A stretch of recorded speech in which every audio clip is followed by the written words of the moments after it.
Juriscast, o seu podcast jurídico. Olá, meus amigos advogados, minhas amigas advogadas. Meu nome é Thiago Facchini e lhes dou as vindas a mais um episódio do Juriscast, o seu podcast jurídico. No dia de hoje, vamos falar sobre a judicialização, dos limites de franquias e coparticipação nos planos de saúde. Então, se você tem interesse neste tema ou trabalha com ele, fique ligado, fique até o final, que você vai aprender bastante com a gente, tá?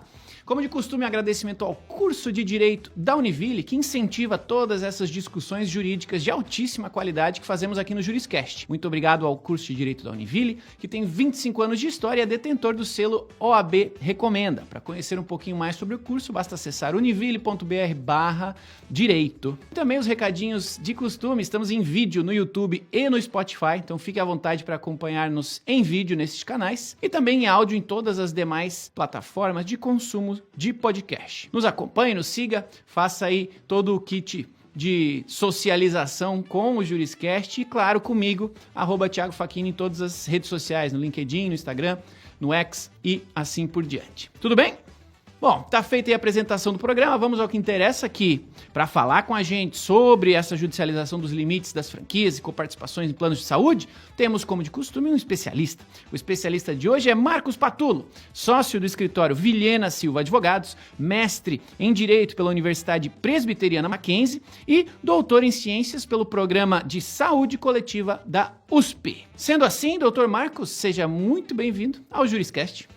Olá, Thiago. Gostaria de agradecer o convite. Para mim é uma honra participar do Juriscast. Queria cumprimentar todos os ouvintes, todos os espectadores e espero contribuir aqui para o debate, para a melhor compreensão dessa questão que afeta todos nós como juristas e como consumidores também, né? É isso aí. Quando a gente estava fechando esse tema aqui, eu fiquei duplamente interessado no aspecto jurídico e no aspecto pessoal, porque é um tema que gera impacto em ambas as esferas e por isso que você está aqui, para nos iluminar a mente aí a respeito deste tema. Fala um pouquinho pra gente por que é interessante a gente falar sobre este tema no momento, né? Por que além do aspecto prático, né, de sermos em algum nível impactados por isso, mas por que estamos falando agora especificamente sobre isso, sobre franquias, coparticipações, se mudou algo, seja na lei, seja no comportamento dos planos de saúde ou do próprio mercado? Como que essa proposta aí da ANS de limitar franquias, coparticipação nos planos de saúde pode passar a influenciar as cláusulas dos contratos, a relação entre os consumidores, operadores, né, sob a ótica do CDC. Por que a gente tem que falar sobre isso? O que está acontecendo nesse mundo aí? Recentemente, faz mais ou menos um mês, a ANS divulgou uma pauta, né, como se fosse um pacote aí de medidas regulatórias que estão sendo discutidas na agência. Agora, provavelmente no próximo mês, pode ser que saia alguma resolução nesse sentido, em que ela vai discutir algumas mudanças, né, na regulamentação do mercado. A gente sabe que a ANS, né, a Agência Nacional de Saúde Suplementar, ela é a agência que tem competência para regulamentar, né, esse mercado que, enfim, quase todos nós aqui somos beneficiários. A gente sabe a importância que o mercado da saúde suplementar tem aqui no Brasil e para a efetivação do direito à saúde no Brasil. Então, é um mercado muito importante que afeta a grande maioria dos consumidores, né? Então, por que o tema da franquia e coparticipação? Porque nesse pacote de medidas que a ANS anunciou, que está estudando, né, quer dizer, está em estudo para eventualmente fazer uma regulamentação, a questão das franquias e coparticipações foi colocada como um dos pontos em que a agência está de olho, né? Então, na verdade, o que chama atenção nesse pacote, né,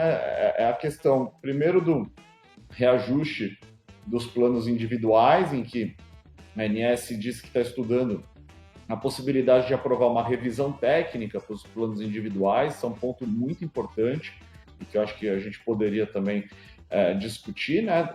A questão das franquias e coparticipação e também o reajuste dos planos coletivos, um outro ponto ali que está em discussão, e também vendas online de plano de saúde. Então, assim, foi um pacote de medidas que a ANS anunciou, questões até que não sei nem se deveriam estar sendo debatidas ao mesmo tempo. Assim, foi até uma audiência pública que a ANS fez, se eu não me engano, em outubro, né, e que foi até um pouco criticada por isso. Assim, como é que você vai discutir temas tão complexos, né, numa audiência?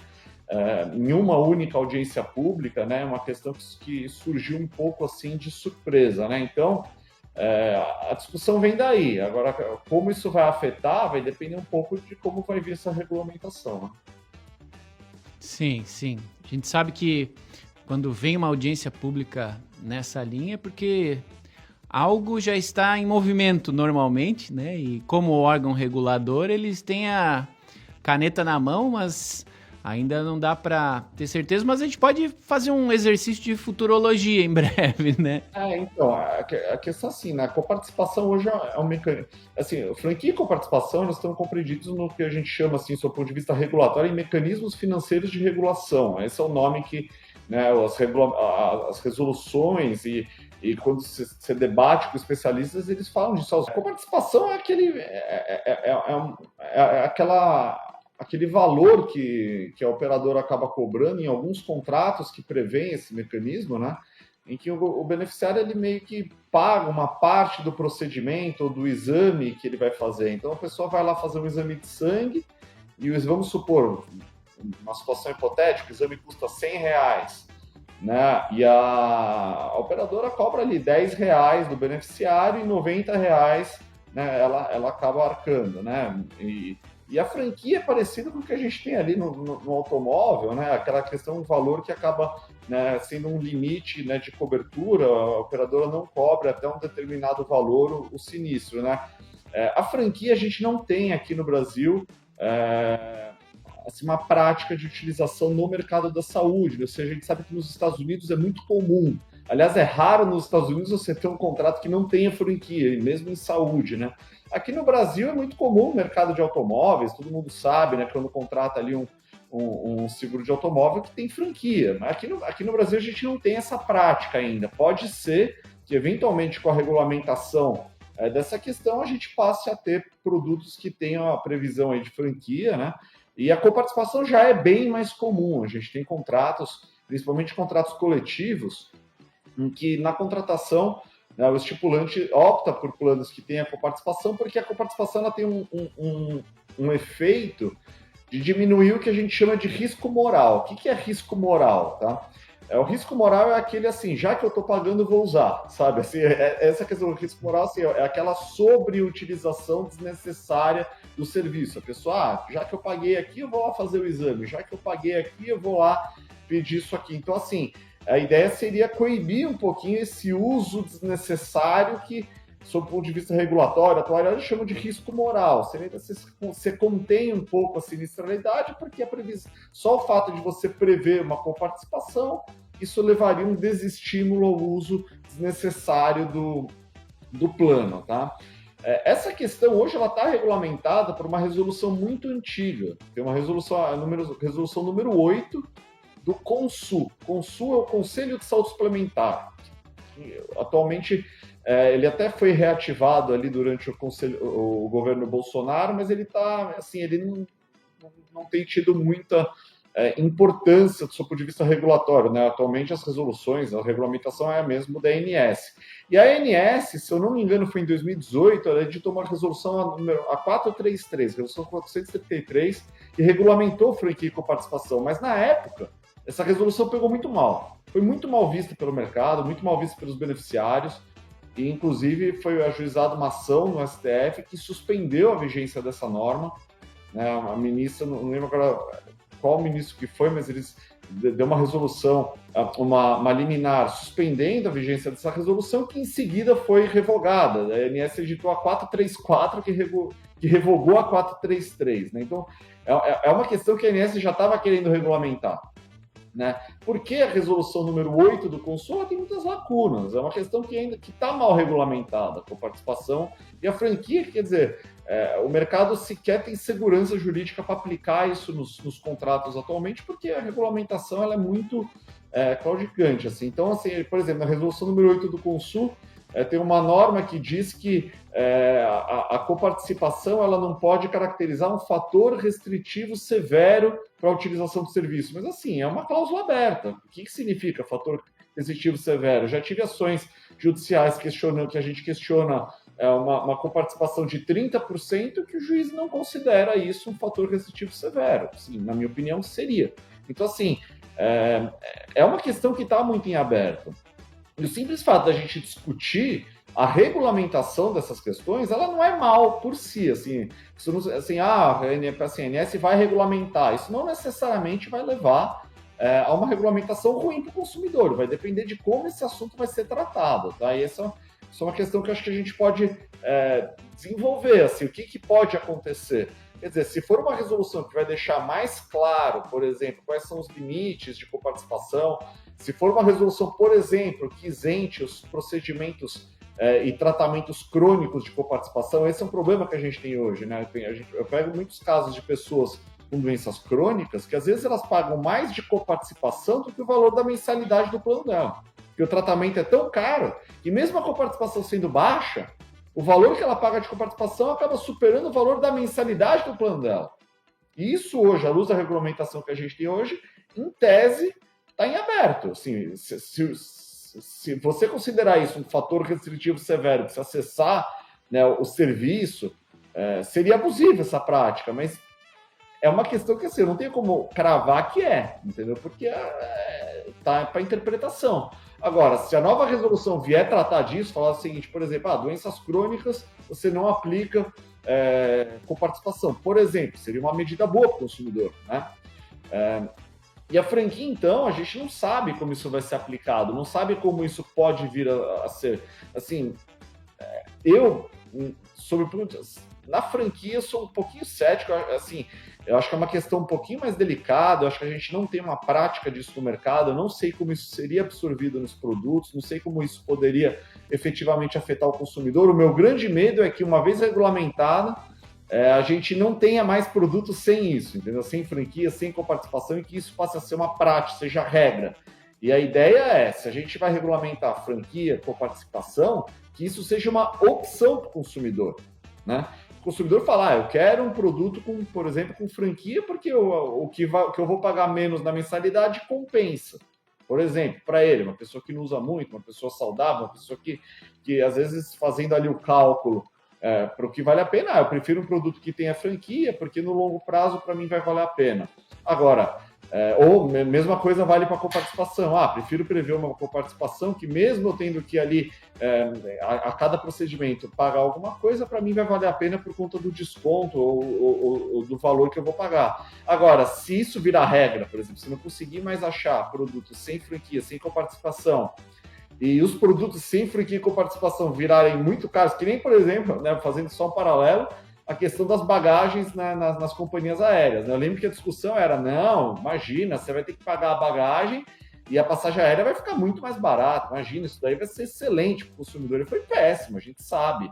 Né? As passagens aéreas atualmente estão muito mais caras e você ainda tem que pagar, né, para despachar a bagagem. Quer dizer, a passagem está mais cara e você paga para despachar a bagagem. E você ainda se esforça para levar a bagagem individual para não despachar, para não ter que pagar. E quando você chega lá na hora de entrar no avião, a companhia ainda fala, olha, o voo está lotado e você vai ser obrigado a despachar a bagagem que eu não deixei você despachar de graça.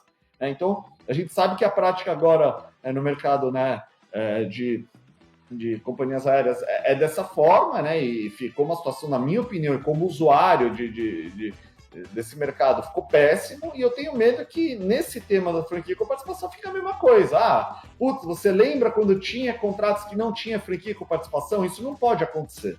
Quer dizer, uma coisa vamos regulamentar para ampliar o leque de possibilidades para o consumidor. Eu quero um plano com coparticipação porque é mais barato, para mim vale a pena. Eu quero um plano com franquia porque o que eu vou ter de desconto na mensalidade para mim vale a pena. Legal, não, eu prefiro um plano sem isso porque eu não quero ter esse tipo de dor de cabeça se um dia eu for usar o plano e eu quero que tenha o plano nos moldes antigos, ali sem franquia, sem coparticipação, porque para mim é melhor. Legal, se a ideia for essa, eu sou a favor, né, da regulamentação, não tem problema nenhum. Agora, a gente sabe como é que as coisas acontecem aqui no Brasil. Né? Eu tenho bastante receio de, uma vez vindo uma regulamentação dessa, a gente coloque os planos sem franquia e sem coparticipação nos livros de história. Né? Sim, sim.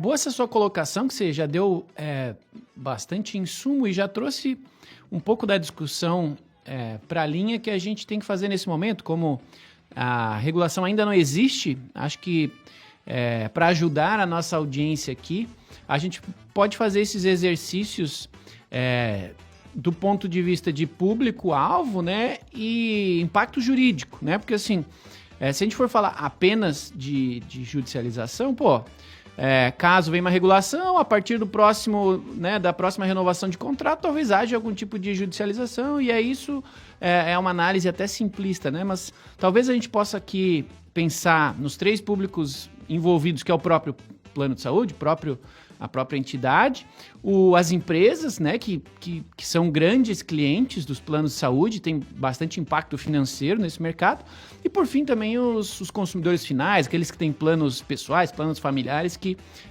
tanto numa regulação pró-consumidor quanto não tanto assim, vão ter algum tipo de impacto, e os advogados vão estar envolvidos ou podem estar envolvidos nessas intervenções, né? Então vamos começar pela ponta que o CDC aí tenta ajudar. Como é que você vê, e aqui, de novo, tudo que a gente vai falar nesse próximo bloco aqui é um pouco de futurologia. Vamos abrir aqui o bloco Mãe de Iná, mas pensando como advogado, caso, né, tenhamos uma regulação pró-consumidor, o que você vê aqui de pontos positivos, pontos de atenção, e eventualmente os advogados vão ter aqui pontos positivos para ajudar os planos de saúde, e da mesma forma, caso venha uma regulação menos positiva para o usuário final, o que você vê aqui que existam de oportunidades e pontos de atenção também para os advogados que vão ajudar essas pessoas? Eu acho assim, sob o ponto de vista jurídico, olhando para a relação contratual, para a defesa do consumidor, a gente sabe que o Código de Defesa do Consumidor ele declara como vantagem, como prática abusiva, né, toda cláusula, toda prática que gera uma desvantagem manifestamente excessiva para o consumidor, né? Então a gente tem essa questão lá, o artigo 39.5 do consumidor, que é uma grande diretriz para a gente analisar as práticas, principalmente também aqui no mercado da saúde, né, em que medida, né, a previsão, né, desse mecanismo, né, seja da franquia, seja da coparticipação, em que medida isso vai gerar uma desvantagem excessiva para o consumidor. À luz da atual regulamentação, lá, a resolução número 8 do Consul, isso está bastante em aberto. O grande ponto é aquele artigo que eu disse, né, que menciona, né, o que seria um fator restritivo severo para você, em que medida a coparticipação caracterizaria um fator restritivo severo para você acessar o serviço, né?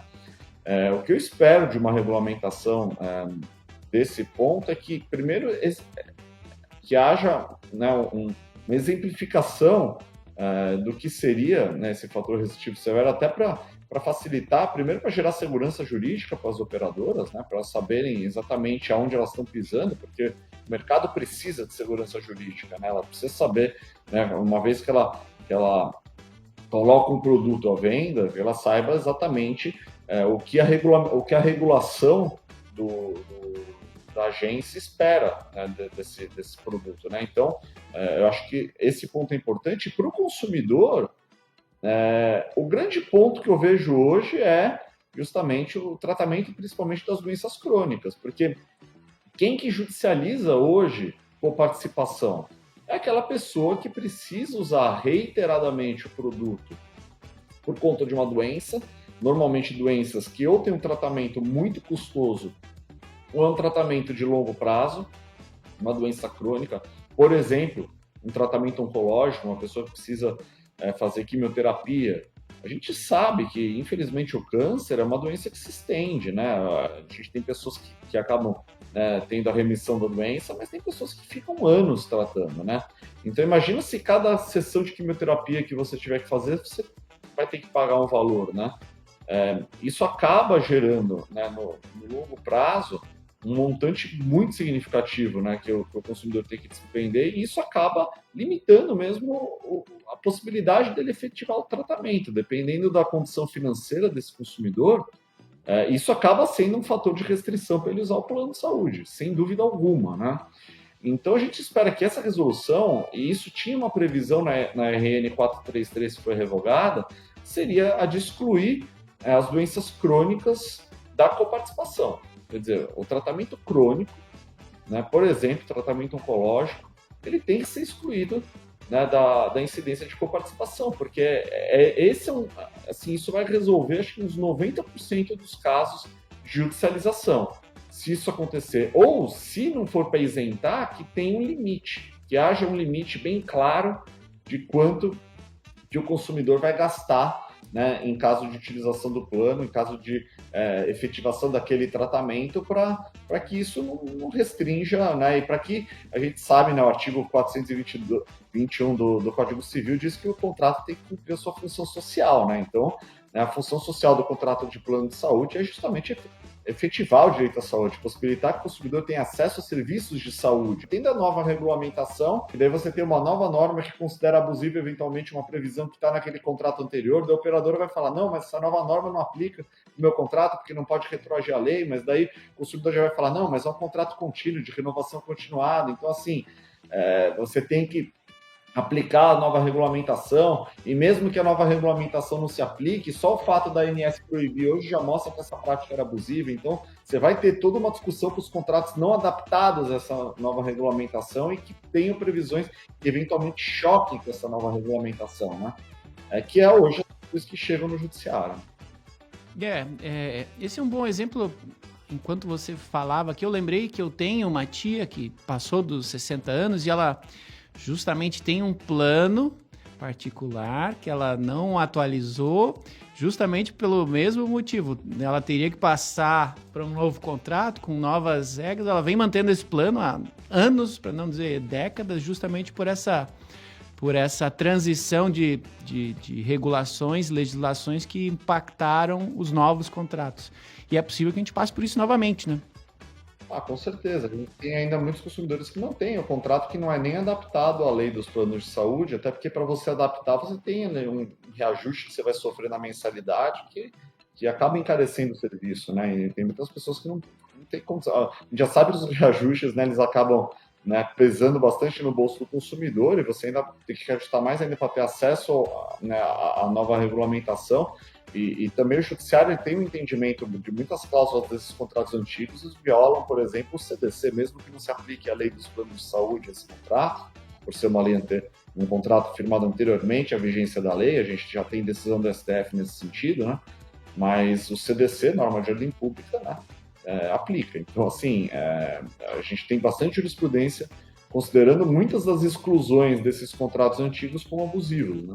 E eu acho que o mesmo pode acontecer, por exemplo, nessa situação, no contrato que não esteja adaptado a essa nova resolução, né, mas que você olhando para o CDC e olhando mesmo para a forma como está a regulamentação atual, embora ela não se aplique diretamente, ela dá um indício de que aquela prática é abusiva. Né?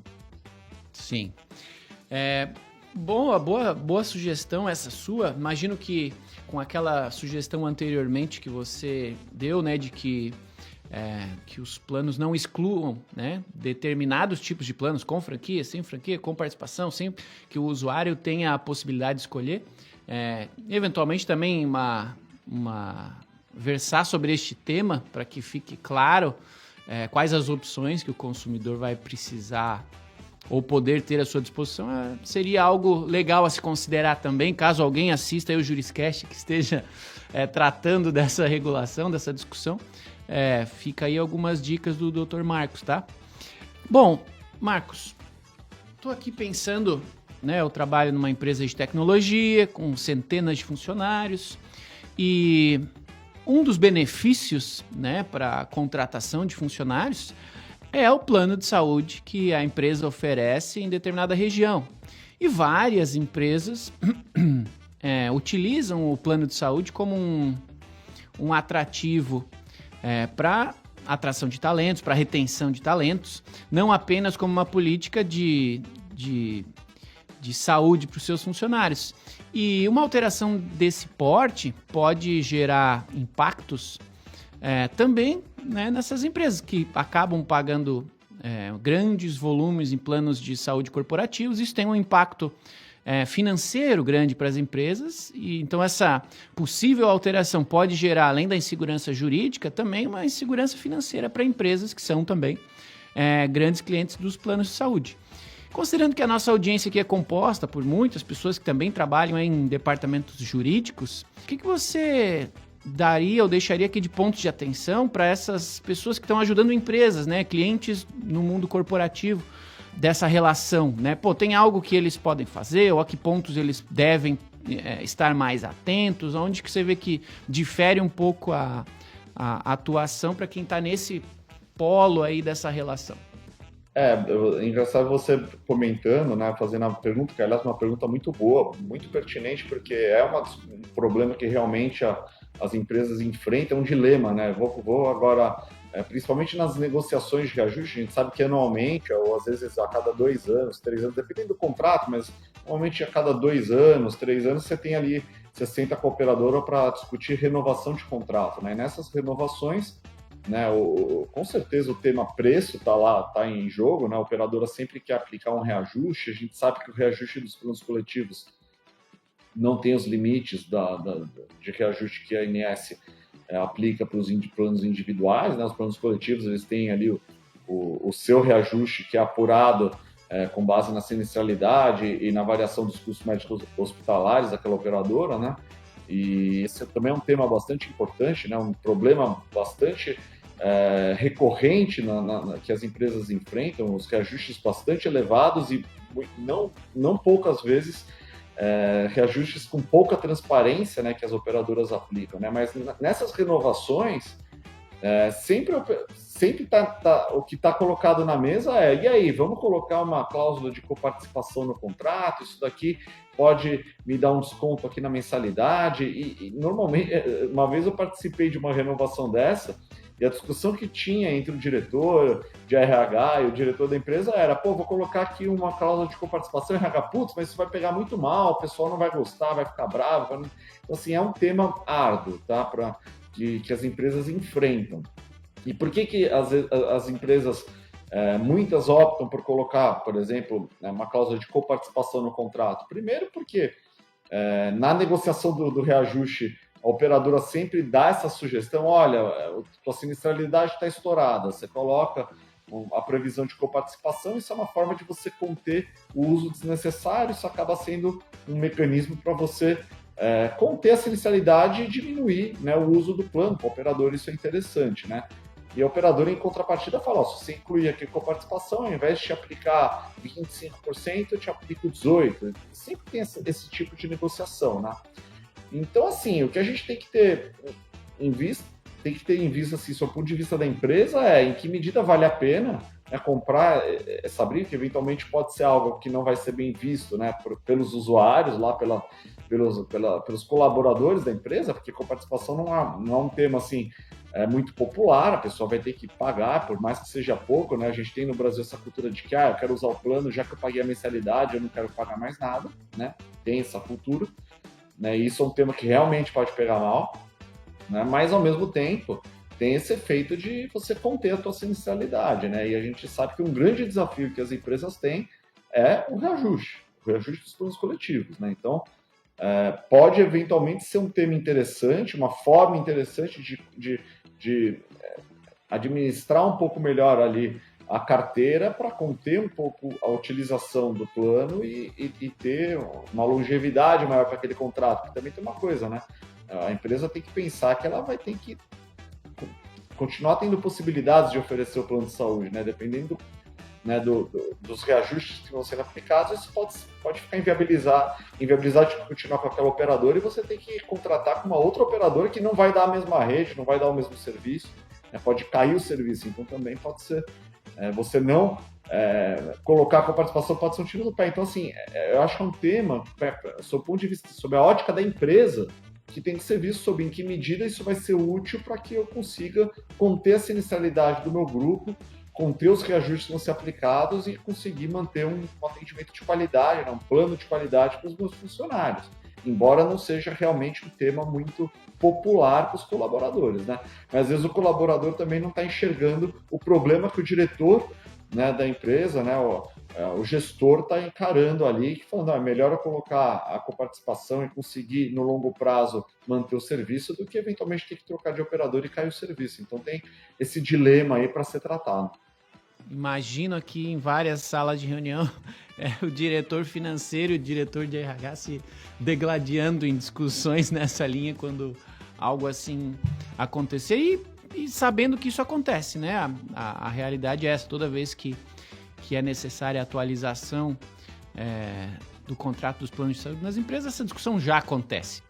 E assim, até linkando com o que eu falei anteriormente, vindo uma regulamentação desse tema, eu espero que a empresa tenha a opção, entendeu? Que não seja algo que venha, entre aspas, virar uma prática, a regra no mercado, né?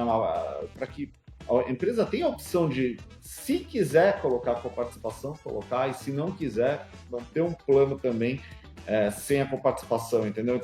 Esse acho que é um grande receio que eu tenho, né? Assim, se vier a regulamentação, se a gente não vai ter uma mudança de chave no mercado, no sentido de que hoje a regra é não ter coparticipação. A gente tem, né, assim, a gente sabe, bom, pelo menos até onde eu tenho conhecimento, mais da metade dos contratos não tem ainda coparticipação. Pode ser que esse dado esteja errado, mas assim, a grande maioria dos contratos, até onde eu sei, não tem coparticipação. Pode ser que venha virar uma regra ter coparticipação e, na verdade, a exceção é não ter a coparticipação. Então, assim, é um tema... Mas eu tenho visto uma movimentação no mercado já de cada vez mais ter planos com coparticipação. Então, o meu ponto isso tem que ser uma opção, né, do estipulante do contrato, de quem vai contratar o plano de saúde, e não virar, né, uma exceção, né, não ter a coparticipação. Para empresas é até mais fácil negociar, porque alguns planos têm contratos de adesão, né? O cliente não discute, não negocia, e por isso é até importante, muito importante, o apoio, né, de um profissional qualificado, especialista em direito médico ou nesse tipo de relação entre cliente, consumidor e plano de saúde, porque às vezes essa relação ela não é muito justa. Então, dependendo do que for proposto, pode ter de fato grandes impactos para o consumidor, que é a parte aí menos beneficiada nessa história normalmente. Tem um tema que você citou essa palavra, mas eu acho que é legal a gente falar um pouquinho também sobre transparência. Será que há oportunidade para que essa regulação fale um pouco sobre a transparência? Porque, ao meu ver, não há uma transparência, em especial sobre a fórmula do cálculo das renovações, não há transparência em alguns pontos nas listas exemplificativas ou taxativas dos serviços e itens inclusos no contrato. Então, assim, do ponto de vista de transparência, você vê que tem oportunidade dessa regulação trazer benefícios também para essa relação de consumo? Eu acho assim, deveria, né, haver, assim, realmente, eu acho que o tema da transparência, a gente sabe que é um princípio fundamental do direito do consumidor, né, o princípio da transparência nas relações de consumo, e assim, infelizmente a gente tem problemas de transparência no mercado, sem dúvida alguma. Eu acho que o grande problema, a grande questão que hoje a gente tem envolvida nesse tema é o reajuste dos planos coletivos. Acho que esse é o grande tema, esse é o ponto, essa é a ferida que eu gostaria de ver a ANS, né, colocando o dedo. Eu queria ver a ANS regulamentar o reajuste dos planos coletivos. Ela até falou de mudar a regulamentação dos reajustes dos planos com menos de 30 vidas, mas eu acho que a regulamentação tinha que ser mais ampla. A gente tem problemas de transparência nas cláusulas que prevêem esses reajustes, tanto do VCMH quanto de sinistralidade. A gente tem problemas nessas cláusulas. E, principalmente, a gente tem problemas de transparência no banco de dados utilizado pelas operadoras para cálculo desses reajustes. Né? Aqui, no Vilhena Silva, a gente tem inúmeras ações judiciais discutindo reajuste de planos coletivos, em que a gente coloca em xeque justamente a base de dados que as operadoras utilizam, né, para o cálculo do reajuste, e a gente vê que em 80% dos casos a operadora não consegue comprovar a rigidez do reajuste que ela está aplicando no processo. Quando eu falo rigidez, ela não consegue mostrar que a base atuarial que ela está usando é idônea. Então, ela não consegue mostrar que, de fato, aquele reajuste que ela apurou para o contrato é realmente necessário para o reequilíbrio da relação contratual, porque quando a gente fala do tema reajuste, a grande ideia é ter uma relação contratual equilibrada, ter um plano sustentável. E as operadoras aplicam o reajuste dizendo, esse reajuste é necessário para reequilibrar a relação. Só que o que eu tenho visto na prática, muitas vezes em planos coletivos por adesão, né? Planos coletivos por adesão são aqueles, né, firmados com administradora de benefícios e com entidades de classe, a gente vê muito problema de transparência no reajuste desse tipo de contrato e também nos planos empresariais, né? Eu acho que esse é um ponto, né? Transparência na base de dados. Eu já participei de negociação de reajuste de empresas grandes em que a gente pede o acesso à base de dados e a gente recebe a resposta de que isso não é possível. Uma vez eu fui negociar um reajuste, eu pedi acesso à base de dados porque eu queria que um médico, auditor, olhasse, né, o que estava ali de gasto, né, para se de fato tudo foi usado, se todos os gastos que estão sendo alegados estão lá descritos, e a operadora negou o acesso. Então, assim, eu acho que esse é um grande problema de transparência que a gente tem, né, e a ANS acho que podia atuar melhor na fiscalização dos planos, do reajuste dos planos coletivos. Ela colocou em pauta a revisão técnica dos planos individuais. Só que nos planos individuais, esse tema da revisão técnica é uma pauta das operadoras. Elas que querem que seja autorizado esse reajuste técnico, né, que seria a possibilidade da operadora aplicar um reajuste acima, né, do que a ANS autorizou, né, porque a ANS apura o reajuste dos planos individuais. Tem uma resolução, né, da ANS que tem uma fórmula, né, que a ANS utiliza, usando ali a análise das despesas assistenciais, né, e da inflação médica para os planos individuais, e a ANS edita ano a ano o índice máximo que a operadora pode aplicar para os planos individuais e familiares.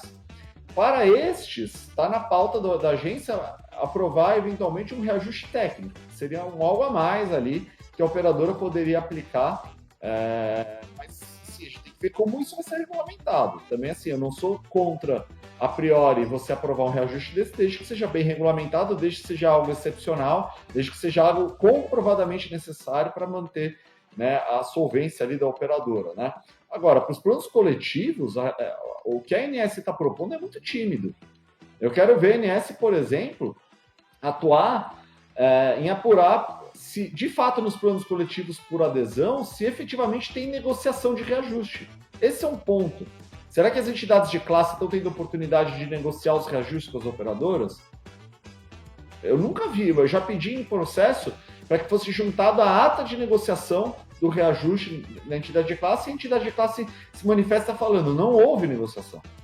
Então, assim, esse é um ponto, né? Se não houve negociação, como é que tá? Se os beneficiários desse plano estão na mão de quem? Da administradora de benefícios? Muitas vezes a administradora de benefícios é parceira comercial do operador. Então, assim, são temas muito complexos, né? Muito complicados, e que eu vejo que a agência não está de olho, né? Eu queria ver a agência atuar melhor nos planos coletivos por adesão, melhor nos planos empresariais, inclusive nos com mais de 30 vidas, não só nos com menos de 30 vidas, e que esse reajuste técnico dos individuais, se aprovado, que seja algo excepcional, e que não estimule também que as operadoras larguem mão da gestão da siniestralidade da carteira delas, porque assim, isso pode premiar o mau gestor. Quer dizer, o gestor que não soube conter a siniestralidade da carteira, não soube gerir bem ali a carteira dele, e que está com o contrato desequilibrado, com a carteira desequilibrada, vai poder aplicar em um reajuste técnico, e aquelas operadoras que souberam fazer uma boa gestão da carteira não vão poder aplicar. Então, assim, é uma situação que pode estimular ali uma má gestão, né? Então, embora não seja totalmente contra esse reajuste técnico, eu tenho, assim, bastante dúvida de como isso vai ser regulamentado, se de fato isso vai ser algo excepcional, se de fato isso vai ser algo que vai, assim, prevenir que operadoras quebrem, que também a gente não quer que a operadora quebre, que isso seria péssimo para o consumidor, e se de fato vai ser algo que vai ser aplicado somente para reequilibrar os contratos, né? Mas a questão da transparência, você vê que ela permeia aí diversos temas, né? E principalmente ali no reajuste dos planos coletivos, acho que é um ponto que tinha que ter uma regulamentação mais incisiva da agência. Legal, adoro fazer o Juriscast, que eu sempre ouço pessoas tão inteligentes falando Você que está aí do outro lado da tela, ouvindo eu, Dr. Marcos, não sei se assim como eu, mas eu passei agora a ter outros pontos de vista, isso é muito legal. A gente aprende muito aqui. Muito obrigado, Dr. Marcos. A gente está chegando aí ao final do nosso episódio. Quero pedir para você que está em casa e que compartilhe esse episódio com algum colega que quer saber mais sobre o tema, que usa plano de saúde, qualquer pessoa que você entenda que este episódio pode ajudar, compartilhe com eles e também avalie o Juriscast aí na sua plataforma. Se é de joinha, dê joinha, se é de coração, dê coração, se é de estrelinha, dê 5 estrelinhas. Nos ajude aí a continuar produzindo episódios legais para ajudar mais e mais advogados desse Brasil. E claro, me siga nas redes sociais, @Thiago Facchini, tá? Bom, Dr. Marcos, a gente falou sobre bastante coisa aqui. Sobre o que a gente não falou, que você entenda que, poxa, nossa audiência precisa sair dessa conversa prestando atenção a esse item, ou a gente não tocou nesse assunto, mas é legal tocar. O que você percebe que a gente pode complementar a nossa conversa aqui antes da gente chegar ao final dela? Assim, nas questões de saúde suplementar, existem diversos temas que a gente poderia tratar. A gente tem a questão das coberturas assistenciais, né, que a gente acabou não falando, a questão do rol da ANS, né, que teve toda aquela discussão, né, sobre o rol taxativo, exemplificativo, se ele é um taxativo, mas com uma taxatividade mitigada ou não, enfim, tem toda uma discussão que eu acredito que ela vai continuar, porque existe uma ação direta de inconstitucionalidade lá no STF, que está com o ministro Barroso, e que vai apreciar a constitucionalidade da Lei 14.454 de 22, né, que foi a lei que acabou regulamentando essa questão do rol da ANS e abrindo ali uma possibilidade de uma interpretação de um rol exemplificativo. Eu acho que essa decisão é uma decisão bastante importante que pode afetar os consumidores, né? E eu espero que seja mantida, né, o texto atual da lei, que eu acho bem razoável. Ela coloca ali que o rol da ANS ele não esgota as coberturas, desde que, né, seja um tratamento que tenha evidência científica ou que seja, ou seja registrado em alguma agência, né, de grande renome internacional. Então, quer dizer, eu acho que o tema está bem regulamentado na Lei 14.454, mas vai ser revisado pelo STF. A gente vai ter que ver em que medida a Corte vai querer editar alguma decisão que restrinja ou que mantenha, né, a lei como está atualmente. Acho que é um tema que assim, ainda não está encerrado, né? A gente precisa ver como vai vir essa decisão. O consumidor tem que ficar atento, porque isso pode efetivamente afetar ali o dia a dia, né, no mercado da saúde suplementar, e que eu acho que é um tema bastante importante. E um último recado que eu gostaria de dar: a agência, né, fez uma audiência pública para debater esse pacote regulatório que a gente discutiu aqui. Eu acho bastante importante o consumidor participar, né, dessas audiências, das consultas públicas, e eu entendo que a participação social é um elemento fundamental, né, para que o consumidor possa contribuir e possa tentar também influenciar a decisão da agência. A gente sabe, né, que existe uma disparidade muito grande de participação entre os agentes regulados, ali, as operadoras, que têm, inclusive, técnicos, pessoas que têm bastante conhecimento da regulamentação e que acabam levando contribuições nesses instrumentos de participação que a agência abre, essas contribuições muito boas e contribuições bastante técnicas, mas os consumidores têm muita dificuldade de participação. Tanto os órgãos de defesa do consumidor, porque os temas são bastante técnicos, quanto até o próprio consumidor, pessoa física, né? Então, eu acho que é bastante importante que o consumidor comece a prestar um pouco mais atenção nesses instrumentos e comece a participar um pouco mais, né? Inclusive, a ANS abriu a possibilidade até de participação online, né, nessa última audiência pública. E as consultas públicas também são online.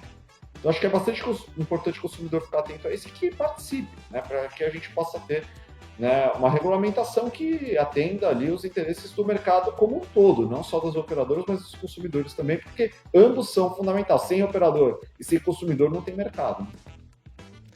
Legal, meus amigos. Esse é o Dr. Marcos Patulo dando aula pra gente aqui sobre essa relação dos consumidores e empresas com os planos de saúde, intermediada aí por essa possível intervenção da ANS aí, que pode influenciar nesses limites de franquias, coparticipações e etc. Dr. Marcos, finalizando aqui o nosso papo, Normalmente as conversas começam aqui no Juriscast, mas não terminam por aqui, então caso alguém da audiência queira continuar conversando com você ou entrar em contato com o seu escritório, qual é o melhor canal, rede social, site? O que você recomenda para que as conversas continuem além deste episódio do Juriscast com você ou com o seu time?